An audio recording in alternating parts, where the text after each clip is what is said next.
Listen to a series of psukim in Perek Tet Zayin, Pasuk Yud Zayin, up to Chav Gimel. I'm going to read the psukim, emphasizing certain words, and tell me if you don't think it's kind of redundant.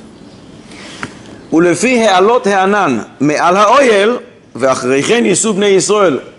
The cloud starts ascending, signaling to Klal Yisrael, it's time to start traveling, and they do.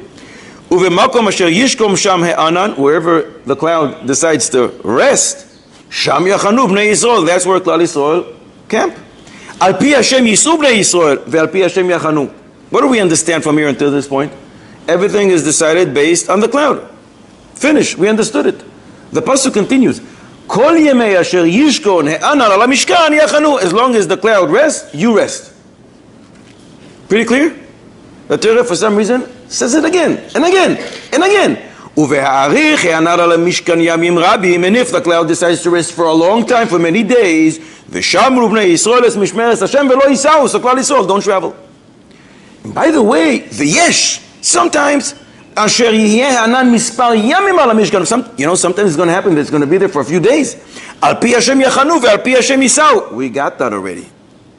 Based on HaKadosh Baruch Hu's word, they will travel. Based on HaKadosh Baruch Hu's word, they would camp. We would think that's enough. Pasuk continues. V'yesh, and sometimes, יהיה אשר יהיה הענן מערב עד בוקר. Sometimes the cloud is there from ערב, from the evening until the morning. ונעלה הענן בבוקר, and in the morning it starts rising. ונסעו, so everybody's traveling. או יומם ולילה ונעלה הענן ונסעו. Sometimes a day and a night. So you're camping there for a day and a half, 2 days, and then you start traveling. Didn't we understand that already before? It's not enough.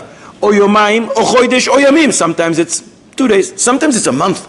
Sometimes it's a few years that you stay in one place. Behaalotecha הענן על המשכן משכון עליו. When the cloud decides to rest for a long time, יחנו בני ישראל. So Klal Yisrael camp. ולא ייסעו, and they don't travel. We got that. And by the way, ובהאלוסו, and it rises. That means it's time. Yisau, start traveling. Oh, Baruch Hashem. Okay, I didn't understand the first 2 times. Oh, by the way, Al Pi Hashem Yachanu, based on HaKadosh Baruch Hu's word, they camp. Ve'al Pi Hashem Yisau. I think I got that a few times before. Es Mishmeres Hashem Shamu. They kept whatever HaKadosh Baruch Hu said. Al Pi Hashem Beyad Moshe. Kind of redundant. This is not only a story about what happened many, many years ago. The Torah is eternal. What's the message to us? Drive, park. Drive, park. Drive, park. Drive, park. Drive, park. Drive, park, park, park, drive, park. Based on HaKadosh Baruch Hu's word. Based on what Moshe says. Got it. 3 extremely important points that come out as a result of what they did over there and how it impacts on us. Klal Yisrael were traveling in the desert, and then one day they parked. Moshe says, okay guys, unload. There was a lady by the name of Rachel. She turns to her husband Reuven, says, Reuven, I have this feeling we're staying here for a long time. He says, yeah, I also felt like that, She says to him, if you don't mind, fix up the place. He says, sure. He goes home, and he starts putting up new shelves for the books. He puts up curtains. He makes the place a beautiful place. At the same time that he did that, his friend Shimon went to the local Beis Medrash, opened up a Baba Metzia, started learning. It took him a week and a half. Some renovations. The place looked gewaldic.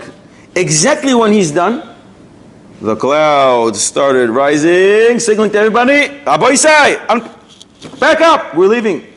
So he had to take down the shelves, take down the curtains, pack everything back in the suitcases, and start traveling.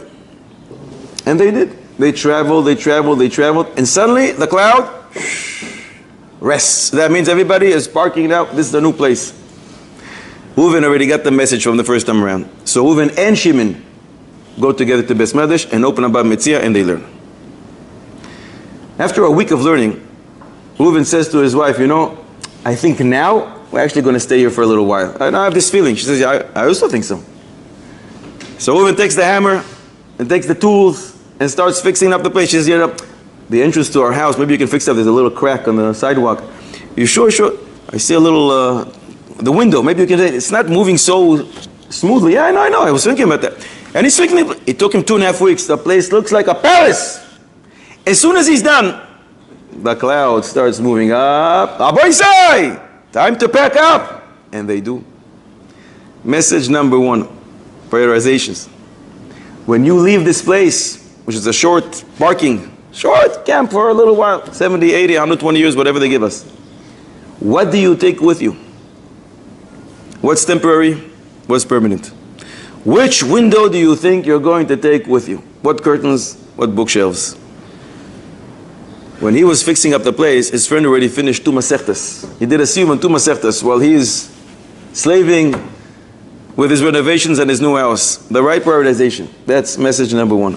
Message number 2. What did Klal Yisrael actually do there? For 40 years. 40 years in the desert. What did they do? They didn't have the new gadgets. Nobody was buying a new car every 2 years, just the newest model. Nobody.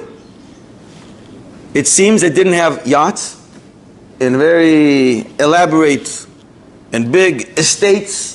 Some say, I don't know if it's true, some say their phones didn't have texting. I don't know if that's true. That could be exaggerated. It could be that they didn't have. I don't know. So what did they do? They listened to Moshe Rabbeinu. They listened to Aaron. They listened to the Zkenim. They were learning Torah for 40 years straight. That was the only thing that they could do. That is how you form a nation. You give them the right prioritizations. What's permanent? And what's just a fleeting moment? What should you concentrate on? 40 years. And the third message, if you were to ask these 2 guys, our friends, Reuven and Shimon, tell me, does this make any sense? They tell you to travel, and 5 minutes, stop. So you stop. Sometimes you wait 12 hours, sometimes 5 minutes, sometimes 2 days, sometimes a month, sometimes 3 years, 4 years, sometimes 2 weeks. Does that make any sense? If they want you to get from point A to point B, let you travel and then rest in the new place for a longer time. Does it make any sense?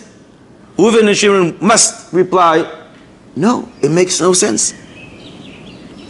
The 40 years in the desert was a course of nullifying oneself to das Torah.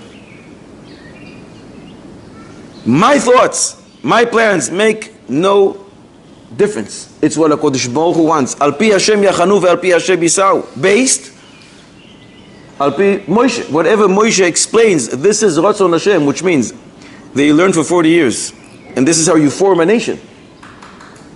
That everything is decided by HaKadosh Baruch Hu. It's all from HaKadosh Baruch Hu, based or through his loyal shaliach. And that is the chachamim in every generation. And that is what we have to do. And this is the message that come out of this Maaseh. That we have to nullify ourselves to das Torah. That means what HaKadosh Baruch Hu wants, as it is explained to us by Gedolei Yisrael, Chachmei Yisrael, takes prioritization before everything that we may want. So the conclusion, Parshas Behaalotecha comes to teach us, don't pursue the luxury and the nonsense of the world. We're not taking them with us. Sit and learn Torah from the Zkenim, from the Chachamim, and to know with minimum hishtadlus, HaKadosh Baruch Hu will take care of everything. And nullifying ourselves to das Torah always, that's the clear and loud message that comes out of this Pasha.